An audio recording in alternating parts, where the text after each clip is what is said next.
Messi ആദ്യമായിട്ടാണ് ഇംഗ്ലണ്ടിനെ നേരിടുന്നതെന്നേ എല്ലാവരും പറഞ്ഞുള്ളൂ. എന്നാൽ ഇംഗ്ലണ്ട് ആദ്യമായിട്ടാണ് മെസ്സിയെ നേരിടുന്നതെന്ന് ആരും പറഞ്ഞില്ല. സുന്ദര ഫുട്ബോൾ കാണാമെന്ന് കരുതിയവർക്ക് തെറ്റി. ആദ്യ പകുതിയിൽ നടന്നത് നല്ല അസല് ബിഗ് റെസ്ലിംഗ് വൈബ്. രണ്ടാം പകുതിയിൽ ആന്റണി ഗോർഡനിലൂടെ 3 ലൈൻസ് ലീഡ് നേടുന്നു.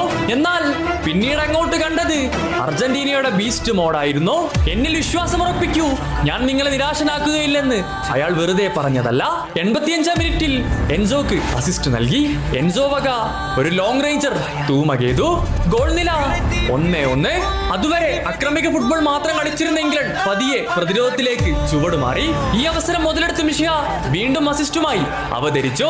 നിലവിൽ എത്ര ഗോളിൽ അർജന്റീന പിന്നിട്ട് നിൽക്കുകയാണെങ്കിലും തിരിച്ചു വരുമെന്നുള്ള വിശ്വാസത്തിൽ ആരാധകരും തിരിച്ചു വരുമോ എന്നുള്ള ഭയത്തിൽ എതിരാളികളും അവിടെ പൊരുത്തപ്പെട്ട് കഴിഞ്ഞിരുന്നു. നിങ്ങൾക്ക് ആഘോഷിക്കാം, പക്ഷേ അത് ഞങ്ങൾ ചത്തു എന്ന് ഉറപ്പുവരുത്തിയിട്ടായിരിക്കണം.